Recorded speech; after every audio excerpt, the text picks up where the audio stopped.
بسم اللہ الرحمن الرحیم ولا یظلم ربک احدا۔ جس دن انسان کے اعمال اس کے سامنے کیے جائیں گے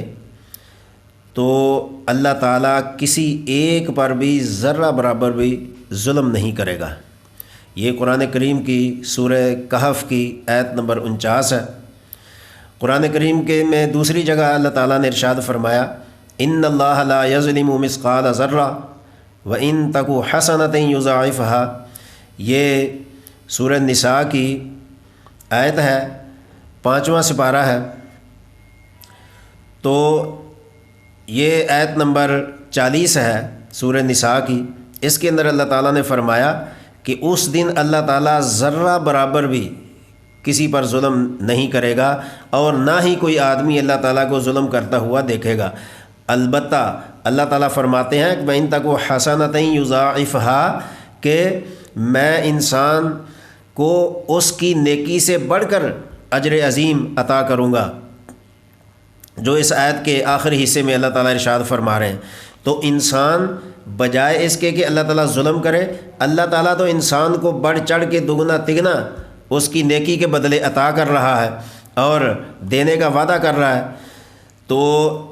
انسان کو چاہیے کہ جب اللہ انسان پر ظلم نہیں کرتا اور ظلم کو اچھا نہیں سمجھتا تو انسان کو بھی چاہیے کہ انسان بھی کسی انسان پر ظلم نہ کرے، نہ مرد مرد پر ظلم کرے، نہ مرد کسی عورت پر ظلم کرے۔ اسی طرح اللہ تعالیٰ نے 30ویں سپارے کی سورۃ الزلزال کی آیت نمبر 7 اور 8 میں ارشاد فرمایا فَمَن يَعْمَلْ مِثْقَالَ ذَرَّةٍ خَيْرًا يَرَهُ، کہ جو انسان ذرہ برابر بھی نیکی لے کر جائے گا اللہ تعالیٰ کی عدالت میں اس کو بدلہ ملے گا۔ اور وَمَن يَعْمَلْ مِثْقَالَ ذَرَّةٍ شَرًّا يَرَهُ، اور اگر کوئی ذرہ برابر برائی لے کر جائے گا دنیا سے تو اللہ تعالیٰ اس کا بدلہ اس کو برائی کی شکل میں دے گا۔ تو یہ کتنے افسوس کی بات ہے کہ انسان کو اللہ تعالیٰ نے ہر نعمت سے نوازا ہے، ہر چیز سے نوازا ہے اور سب سے بڑھ کر عقل سلیم عطا کی ہے۔ اس کے باوجود اگر وہ کسی پر ظلم کرتا ہے تو اللہ تعالیٰ کو یہ ظلم کسی شکل میں بھی برداشت نہیں ہے۔ تو ہمیں چاہیے کہ ہم کسی پر ظلم نہ کریں، اور ظلم کے متعلق یہ تو قرآن کریم کی آیات ہیں، رسالت مآب صلی اللہ علیہ وسلم نے جو وعیدیں ارشاد فرمائی ہیں وہ انسان پڑھے تو رونگٹے کھڑے ہو جاتے ہیں۔ ایک مرتبہ رسول پاک صلی اللہ علیہ وسلم نے صحابہ سے پوچھا، وہ صحابہ جو حبشہ کی ہجرت کے بعد واپس آئے تھے، تو حضرت جابر رضی اللہ تعالیٰ عنہ سے آپ نے پوچھا کہ بتاؤ حبشہ کے اندر کوئی ایسی بات کہ جو بتانے کے قابل ہو، تو حضرت قتیبہ رضی اللہ تعالیٰ عنہ گویا ہوئے، فرمانے لگے یا رسول اللہ صلی اللہ علیہ وسلم، جتنا عرصہ ہم حبشہ میں رہے ہیں ہم نے ایک واقعہ بہت ہی بطور لمحہ فکریہ دیکھا ہے کہ ایک بڑھیا سر کے اوپر ایک مٹکا رکھ کے پانی کا جا رہی تھی۔ اتنے میں ایک نوجوان آیا، اس نے اس بڑھیا کی گردن پر ایک مکہ مارا، بڑھیا گھٹنوں کے بل زمین پر گر گئی اور اس کا مٹکا نیچے گرا زمین پر اور وہ ٹوٹ گیا۔ تو اس بڑھیا کو بتائیں کہ کتنا دکھ اور تکلیف پہنچی ہوگی۔ تو جیسے ہی بڑھیا گری وہ اٹھی، اپنے حساب سے اٹھ کر اس نوجوان سے مخاطب ہونے لگی، کہنے لگی کہ دیکھ اللہ رب العزت تیرے ساتھ اور میرے ساتھ اس دن کیا معاملہ کرے گا جب کہ ہم اس کی عدالت میں جمع ہوں گے، اور جب کہ اس بڑھیا نے اس کو کچھ کہا بھی نہیں، نقصان بھی نہیں پہنچایا، اور بغیر کسی حیل و حجت کے اس نے بڑھیا کو گرایا اور اس کا مٹکا توڑا۔ تو عین اس وقت جب بڑھیا گری ہوگی اس کے دل کے جذبات کیا ہوں گے، اس کے احساسات کیا ہوں گے۔ تو بالآخر بڑھیا کہنے لگی کہ ایک دن آئے گا کہ جب اللہ رب العالمین ہمیں جمع کرے گا، وہاں میرا اور تیرا آمنا سامنا ہوگا۔ اس وقت جو تیرے ہاتھ نے کیا ہاتھ بولے گا، جو تیرے پاؤں نے کیا وہ پاؤں بولیں گے، جسم کا ہر حصہ اللہ کی بارگاہ میں جب گواہی پیش کرے گا تو اللہ کے سامنے ہمارا معاملہ پیش ہو جائے گا۔ تو رسول اللہ صلی اللہ علیہ وسلم نے فرمایا کہ اللہ رب العالمین کسی کے اوپر ظلم برداشت نہیں کرتا، چاہے جائے کہ وہ ظلم تھوڑا ہی کیوں نہ ہو۔ تو اس لیے میں یہ کہنا چاہتا ہوں کہ جن کو اللہ تعالیٰ نے دنیا میں ایک عارضی طاقت دی ہے، ایک ان کو عہدہ دیا ہے، یا ان کے ماتحت لوگ کام کرتے ہیں، تو ان کو چاہیے کہ کسی پر ظلم نہ کریں، کیونکہ ظلم جو ہوتا ہے، جب کسی کے اوپر ظلم ہوتا ہے تو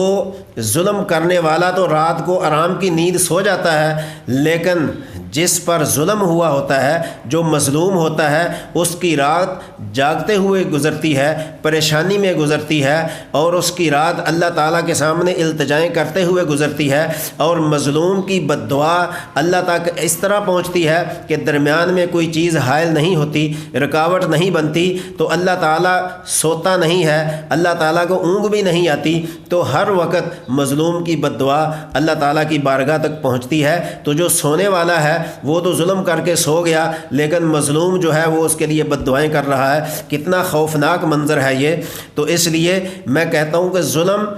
ظلم جو ہے وہ بہرحال ظلم ہے، آپ ظلم کر کے چلے جائیں گے، لیکن اس ظلم کا اثر جو ہے وہ آپ کی زندگی پر پڑے گا۔ حضرت وہب بن منبع رحمۃ اللہ علیہ ایک بہت بڑے بزرگ ہیں، انہوں نے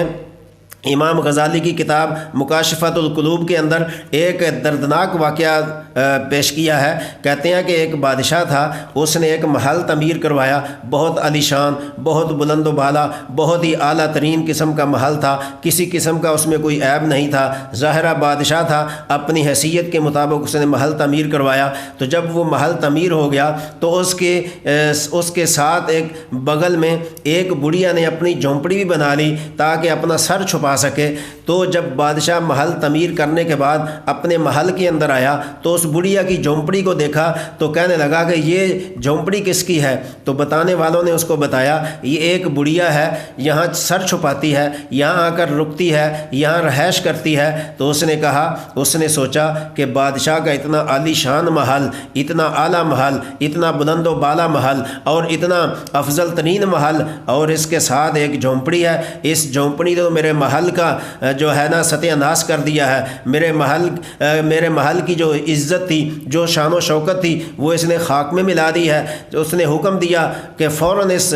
جھونپڑی کو گرایا جائے اور اس جھونپڑی کو ختم کیا جائے، یہاں یہ جھونپڑی بنانے کی جگہ نہیں ہے۔ تو اس بادشاہ نے اپنے وزیروں مشیروں کو کہہ کر اس جھونپڑی کو ختم کروا دیا۔ تو بادشاہ جھونپڑی گرا کے چلا گیا۔ تو جب بڑھیا واپس آئی اپنی جھونپڑی میں تو ظاہرہ اس بڑھیا کے کیا خیالات ہوں گے کہ میں اپنی جھونپڑی میں جا کر رات گزاروں گی، وہاں جا کر جو میری تھکاوٹ ہے دن بھر کی کام کاج کرتے کرتے وہ میری ختم ہو جائے گی۔ تو جب وہ اپنی جھونپڑی میں آئی تو آگے دیکھتی ہے کہ جھونپڑی ہے ہی نہیں، جھونپڑی تو گر گئی ہے، جھونپڑی ختم ہو گئی ہے۔ پوچھنے پر پتہ چلا کہ بادشاہ نے جھونپڑی گرا دی ہے۔ اب میں جو بات کہنے لگا ہوں وہ دماغ اور دل کی تختی پہ لکھنے کے قابل ہے، وہ بڑی قابل غور ہے، وہ بہت ہی گویا کہ ایک ایسی بات ہے جس کو سوچ کر اگر ہمارے اندر ذرہ برابر بھی ایمان ہوگا، اور خاص کر ان ظالموں کے لیے جو لوگوں پر ظلم کرتے ہیں، چاہے وہ ٹھیکیدار کسی مزدور پر ظلم کرتا ہے، چاہے وہ کوئی خامد اپنی بیوی پر ظلم کرتا ہے، چاہے کوئی باپ اپنی اولاد پہ ظلم کرتا ہے، چاہے کوئی بادشاہ اپنی رعایا کے اوپر ظلم کرتا ہے، چاہے ظلم کی کوئی بھی شکل ہو، یا فیکٹری کارخانے کا مالک اپنے مزدوروں پر ظلم کرتا ہے، ان کے لیے قابل غور ہے کہ جب وہ بڑھیا اپنی جھونپڑی کے پاس آئی، اس نے دیکھا کہ جھونپڑی گر گئی ہے۔ اب وہ کسی سے بات کرنے کے قابل نہیں ہے، کسی کو کہنے کے قابل نہیں ہے، ظاہر ہے کس کو کہے گی، کوئی بات اس کی سنتا نہیں، ایک غریب ہے، نادار ہے، ضعیف ہے، ناتواں ہے، کمزور ہے، کوئی اس کی بات سننے والا نہیں، کوئی اس کی حوصلہ افزائی کرنے والا نہیں، کوئی اس کی داد رسی کرنے والا نہیں۔ تو جب اس بڑھیا نے دیکھا جھونپڑی کو تو کسی کے سامنے اس نے فریاد نہیں کی،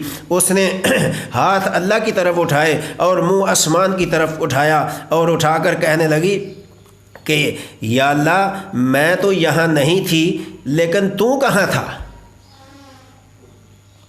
جب یہ جھونپڑی گر رہی تھی، جب یہ جھونپڑی کوئی گرا رہا تھا، جب اس جھونپڑی کا کوئی وار کر رہا تھا، جب اس کو کوئی پاش کر رہا تھا، میں تو یہاں نہیں تھی، میں تو اپنے کام کاج میں نکلی ہوئی تھی۔ تو اس جھونپڑی کو جب گرایا جا رہا تھا، یا اللہ تو تھا، تو سوتا بھی نہیں ہے، تجھے تو اونگ بھی نہیں آتی، تجھے تو کسی قسم کا کوئی غفلت کا شکار بھی نہیں سمجھ سکتا، لیکن پھر یہ جھونپڑی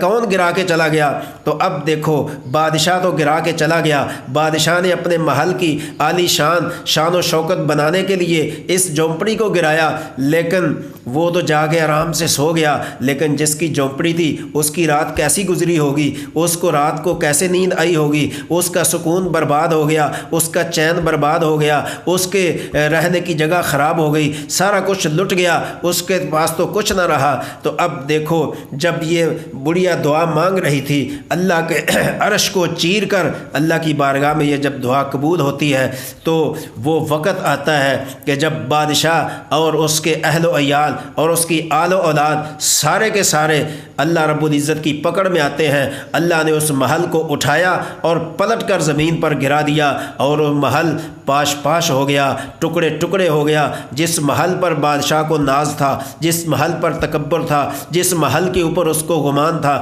جس محل کے اوپر رہنے کے لیے وہ سمجھتا تھا کہ مجھے شاید موت بھی نہیں آئے گی، وہ محل برباد ہو گیا۔ ایک بڑھیا کی بد دعا کی وجہ سے، مظلومہ کی بد دعا کی وجہ سے کیسے اس کے منہ سے وہ الفاظ نکلے ہوں گے جو اللہ کی بارگاہ میں ڈائریکٹ قبول ہو گئے۔ تو دوستو، یہ بات سوچنے کی ہے، اگر ہم کسی پر ظلم کریں گے، ظلم کر کے ہم چلے جائیں گے، لیکن مظلوم کی وہ دن رات، وہ گھڑی، وہ وقت مظلوم کا کیسے گزرے گا؟ تو اس کو ہمیں یاد رکھنا چاہیے، ہمیں اپنے ماتحت لوگوں کا خیال رکھنا چاہیے کہ کسی قسم کا ہم میں سے ان کے اوپر کوئی ظلم تو نہیں ہو رہا۔ تو ظالم اور مظلوم، ظالم تو ظلم تو وہ کرے گا جو زور آور ہوگا، لیکن مظلوم کچھ نہیں کر سکتا، وہ تو اپنے ظالم کے سامنے خاموشی اختیار کر سکتا ہے، لیکن اس کے دعا کرنے پر تو کوئی پابندی نہیں ہے، زبان چلانے پر تو کوئی پابندی نہیں ہے، بارگاہ الہی کے اندر شکایت کرنے پر اس پر کوئی پابندی نہیں ہے۔ وہ اللہ کی بارگاہ میں اپنی ہر قسم کی شکایت پوری آزادی کے ساتھ کر سکتا ہے، کیونکہ دلوں کے اوپر تو حکومت اللہ کی ہے، دل کسی کے کنٹرول میں نہیں ہے۔ یا مقلب القلوب، اللہ تعالیٰ کے دو انگلیوں کے درمیان میں ہر انسان کا دل ہے، وہ جس طرف چاہے اس کو پلٹ سکتا ہے۔ تو دلوں کی آہ و بکا سے بچیے، دلوں کی بد دعاؤں سے بچیے، دلوں کی آہ و زاری سے بچیے، اور کسی کی بد دعا لینے کے مستحق نہ بنیے۔ اللہ رب العالمین ہم سب کو اس برے فعل سے محفوظ فرمائے، اور ہمیں کسی کے اوپر ظلم کرنے کی بجائے ہمدردی کرنے کی توفیق